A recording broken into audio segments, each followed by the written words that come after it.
சமேதா பானு. நான் பேட்டையில கடலூர்ல இருந்து வரேன்.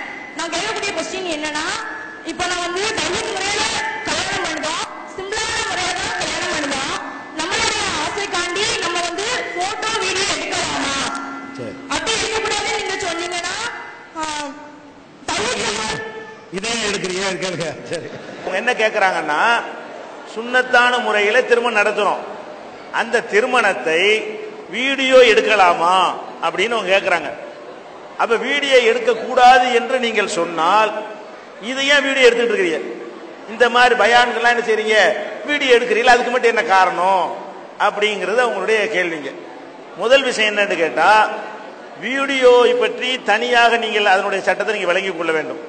வீடியோ என்பது வந்து கல்யாணத்தை ரெண்டாவது வச்சுக்கிடுவோம். முதல் வீடியோ சட்டத்தை நீங்க விளங்கிக் கொள்ள வேண்டும். வீடியோ என்பது வந்து மார்க்கத்தில் தடுக்கப்பட்டது கிடையாது. அது என்ன இல்ல, தடுக்கப்பட்ட ஒரு காரியம் கிடையாது. ஏன்னு கேட்டா உருவப்படம் தான் தடுக்கப்பட்டிருக்கிறது. வீடியோவில் வந்து உருவப்படம்லாம் கிடையாது. உருவப்படம்னா என்ன, பர்மனண்டா அதுல தங்குனா தான் அதுக்கு பேர் உருவப்படம் சொல்லுவோம். இது முகம் பார்க்கிற கண்ணாடி மாதிரி உள்ளதுதான். இது உங்களை பார்த்தா நீங்க தெரிவிங்க, அவரை பார்த்தா அவர் தெரிவாரு. இந்த பிலிம்ல எதுவுமே இருக்காது. உரிச்சு பாருங்க, படம் இருக்காண்டு இருக்காது. அதுல எந்த ஒரு படமும் தங்குவது இல்லை. எதை டிவியில படமா இருக்காது, நிரந்தரமா அதுல படம் இருக்குமா? என்னைய காட்டும் போது நான் இருப்பேன், உங்களை காட்டும் போது நீங்க வருவீங்க, அப்புறம் அப்படி மாறிக்கணும். அதனால உருவப்படம்ங்கிற ஒரு வகையில இந்த வீடியோக்கள் தடுக்கப்பட்டதெல்லாம் கிடையாது. எது தடுக்கப்படும் என்று கேட்டால், ஹலாலான மார்க்கத்தில் அனுமதிக்கப்பட்ட காரியங்கள் இருக்குல்ல, அதை நம்ம வீடியோவில் எடுக்கலாம். இந்த முகம் பார்க்கிற கண்ணாடி இருக்குதுங்க, இந்த கண்ணாடியை வைத்துக்கொண்டு ஒருத்தன் என்ன பண்றான்னா, ஒரு பொம்பளை வந்து பக்கத்து வீட்டில் ஒரு குளிச்சுக்கிட்டு இருக்கிறான். இவன் இந்த கண்ணாடி வச்சு இப்படி பின்னாடி பார்க்கறான். பார்க்கலாமா? நேரடியா பார்க்க கூடாதுன்னா கண்ணாடிலையும் பார்க்க கூடாதுன்னு. நேரடியா நீங்கள் எதை பார்க்க கூடாதோ அதை என்ன செய்யக்கூடாது, இந்த கண்ணாடி முகம் பார்க்கிற கண்ணாடி வழியா இப்படி பார்க்கறான் பின்னாடி வர்றத.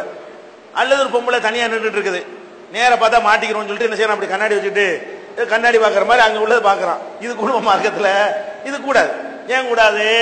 அந்த கண்ணாடியில் பார்ப்பது வந்து மார்க்கத்தில் அனுமதிக்கப்பட்டதை பார்க்கலாம், அனுமதிக்கப்படாத பார்க்க கூடாது.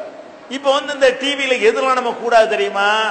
ஒரு பொம்பளை டான்ஸ் ஆடுறது, துப்புளை காட்டுறது, ஒரு ஆபாசமா சேட்டை பண்றது, உடல் அந்த மாதிரி எல்லாம் உள்ள காரியங்கள் வந்து என்ன செய்யப்படுது, தடுக்கப்பட்டதா இருக்கிறது. அது இல்லாம சமையல் செய்வது எப்படி, படிக்கிறது எப்படி, நல்ல மார்க் வாங்குவது எப்படி, அது மாதிரி எஜுகேஷன் சம்பந்தப்பட்ட விஷயம், அறிவியல் விஷயம், இதெல்லாம் வீடியோ மூலமா என்ன செய்யறாங்க, சேமியா தயாரிக்கிறது எப்படி, மெழுகுவர்த்தி தயாரிக்கிறது எப்படின்னு எத்தனை விஷயங்கள் கத்துக் கொடுக்குறாங்க. இதெல்லாம் வீடியோவில் சொல்றோம். அல்ல ஒரு நியூஸ் வாசிக்கிறாங்க, செய்தி வாசிக்கிறாங்க, செய்திகளை வந்து நீங்க கேட்கறீங்க, நாட்டில் என்ன நடந்துச்சு, ஒருத்தர் நேரடியா உட்கார்ந்து செய்தி வாசிச்சா நீங்க பார்க்கலாம்ல. நேரடியாக எதையெல்லாம் பார்க்கலாமோ அதையெல்லாம் வீடியோவில் பார்க்கலாம். நேரடியா எதையெல்லாம் பார்க்க கூடாதோ அது வீடியோ இருந்தாலும் பார்க்க கூடாது. நேரடியா பார்க்கிறோம்ல, இப்படி செய்யும் போது எதெல்லாம் உங்களுக்கு அனுமதி இருக்கிறதோ அதெல்லாம் ஓகே. அந்த வகையில இப்ப இந்த பயான்லாம் நம்ம எடுக்கிறோம்னு சொன்னா இதுல வந்து மார்க் தடுக்கிற மாதிரி ஒரு விஷயம்லாம் கிடையாது, தாராளமா நீங்க எடுத்துக்கொள்ளலாம். ஆனால் இந்த கல்யாணத்துல வீடியோ இருக்குதுல, அதை வந்து நம்ம கூடாதுன்னு சொல்றோம். எதுக்காக கூடாதுன்னு சொல்றோம்னு கேட்டா, வீடியோவே கூடாது என்பதற்காக அதை சொல்லவில்லை. வேற எதுக்கு சொல்றோம்னு கேட்டா, திருமணம் வந்து ரொம்ப குறைந்த செலவில் நீங்க நடத்தணும், சிக்கனமா நடத்த வேண்டும் அப்படின்னு மார்க்கத்தில் இருக்கிறது. குறைந்த செலவில் நடத்துற திருமணம் தான் அல்லாஹ்வுடைய பரக்கத்து, மறைமுகமான அருள் பெறக்கூடிய திருமணம். அப்படித்தான் நபிகள் நாயகம் காலத்தில் திருமணங்கள் நடந்திருக்கிறது. அப்ப திருமணத்துல வந்து அதனுடைய அவசியம் இல்லாத செலவுகள் சேரும் பொழுது கல்யாணம் மக்களுக்கு கஷ்டமாகிவிடும். கல்யாணம் அதுக்கு வீடியோ ஒன்று அவசியம், ஒரு 5000 ரூபாய் அதுக்கு போடு, வருமா இல்லையா?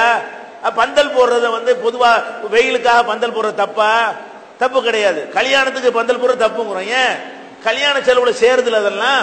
அப்ப மக்களுக்கு கஷ்டம். எல்லாரும் பண்ணக்கூடிய கல்யாணத்துல வந்து ஒவ்வொரு பட்ஜெட்டா அதிகமாகிக்கிட்டே போனால் சமூகத்துக்கு அது சிரமமாகிவிடும்.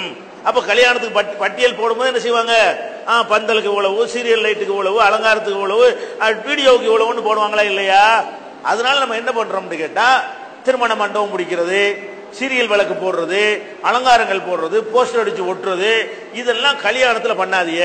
இப்ப உதாரணமா இந்த ப்ரோக்ராம் இருக்கு, பயான் இருக்கு, இதுக்கு போஸ்டர் அடிச்சு ஒட்டுறோம். இதே மாதிரி கல்யாணத்துக்கு போஸ்டர் ஒட்டலாமா? போஸ்டர் ரெண்டும் போஸ்டர் தான், இது வேற அது வேற.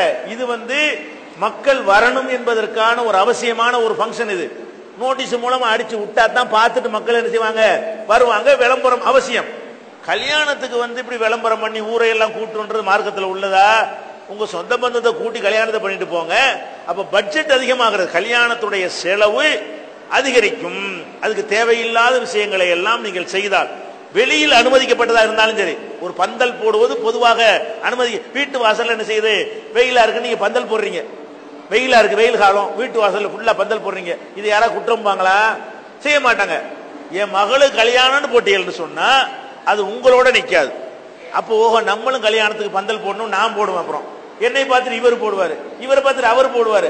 சமூகத்தின் மீது கடமையாயிரும். சும்மா பந்தல் போட்டா அவன் பண வசதி உள்ள போடுறான், ஏன்டா நமக்கு என்னதுக்கு போய் வைக்க. ஒரு கல்யாணத்துக்கு போட்டா என்னவாயிரும், அனைவர் மீது சுமத்தப்பட்டோம். நம்ம எப்படி பார்க்கணும், நம்ம செய்யக்கூடிய ஒரு காரியம் சமுதாயத்திற்கு பாரமாயிடக்கூடாது. அது சிந்திக்கணுமா இல்லையா? நம்ம ஒரு காரியத்தை செஞ்சு அது சமுதாயத்துக்கு ஒரு கடமையாகி அது ஒரு பட்ஜெட்ல சேர்ந்து, ஏற்கனவே வரதட்சணை கொடுமையினால குமர்கள்லாம் தேங்கி கிடக்கிறது, மேற்கொண்டு செலவுகள் அதிகமாக்கிட்டு போனா அது எப்படி குமர்கள் கரையேறும்? அந்த ஒரு பொருள் வேஸ்ட் பண்றீங்க, கல்யாணத்துக்கு ஏன் வீடியோ என்பதற்காக வேண்டி அதை வந்து நம்ம என்ன செய்யறோம், அது தவிர்க்க. அது வேணாம், உங்களோட செல்போன்ல நீங்களா எடுத்து வச்சுக்கலாம், உங்களை யாரும் கொண்டு சொல்லல, அது பட்ஜெட், அது தேவைக்கு உள்ளது, நீங்களா எடுத்துக்கலாம். ஆனா இது என்ன நம்ம எடுக்கிறது, இந்த நிகழ்ச்சி இது வந்து வீடியோவில் எடுக்கிறது வந்து விரயமே, பொருள் விரயம் கிடையாது, மாறாக பொருள் மிச்சம். எப்படி மிச்சம்? இந்த மாதிரி ஒன்றை எடுத்துட்டோம்னு சொன்னா இதுல எவ்வளவு பேர் இருப்பீங்க, ஒரு 2000 பேர் உட்கார்ந்து கேட்டுருக்கீங்க. 2000 பேர் கேட்டீங்களா? இதை சிடியா இப்ப ஆக்கிட்டோம்னு சொன்னா நாளைக்கு என்ன செய்வாங்க, 2 லட்சம் பேர் கேட்பாங்க, செலவே இல்லாம. 25 ரூபா 15 ரூபாய்க்கு ஒரு சிடியை வாங்கி போட்டு என்ன செய்வான், நம்ம பல ஆயிரக்கணக்கில் செலவு பண்ணி நடத்தக்கூடிய ஒரு விஷயம், அதை வந்து ஆவணமா ஆக்கிடும் பொழுது இதே விஷயத்தை அவன் வீட்டுல உட்கார்ந்து கேட்பானா இல்லையா? டிவியில ஒளிபரப்பும் போது அவ்வளவு மக்களும் 10 காசு செலவு இல்லாம ஒவ்வொரு கிளையிலையும் செலவழிச்சு நீங்க கூட்டம் போடணும். நீங்க செலவே அளிக்க வேணாம், வீட்டுல உட்காந்து டிவி பெட்டில் உட்காந்து பார்க்க முடியுமா இல்லையா? அப்ப இது வந்து பல லட்சக்கணக்கான மக்கள் பார்ப்பதற்கு பயன்படும் பொழுது இதுக்கு ஆகுற செலவு வந்து விரயம் இல்லை. உங்க கல்யாணத்தை வந்து சிடி ஆக்கி போட்டு நாடு போனா பரப்ப புரியல, அதுல இந்த செய்தி மக்களுக்கு போய் சென்ற அப்படிங்கிற மாதிரி ஏதாவது இருக்கான்னு, அதுல ஒண்ணுமே கிடையாது. அதனால விரயம் பண்ணாதிய, வேஸ்ட் பண்ணாதிய. இன்னும் எவ்வளவு சிக்கனமாக்க முடியுமா கல்யாணத்தை அவ்வளவு சிக்கனமாக்குங்க, அது சமுதாயத்துக்கு நல்லது. செலவு குறைந்து விட்டாலே நிறைய குமர்கள் கரையேறிடும். கல்யாண செலவு குறைந்து விட்டாலே என்ன, இந்த வரதட்சணை கேட்கிறானே, அந்த வரதட்சணை கேட்கிறவங்க கூட சம்பாதிக்கிறது கேட்கல, நாசமாக்குறதுக்கு தான் கேட்கறான். வரதட்சணையை வாங்கி என்ன செய்யறது, கச்சேரிக்காரனுக்கு கூட, பாட்டு கச்சேரிக்காரனுக்கு கூட, அவனுக்கு கூட, இவனுக்கு கூட இந்த காசை வாங்கி வீண் விரயம் பண்றதுக்கு தான் கேட்கறான். அதனால இந்த வீண் விரயங்கள் ஒழிஞ்சிட்டாலேயே வரதட்சணை கூட ஒழிஞ்சு போயிடும். அதனால அது வேணாம்.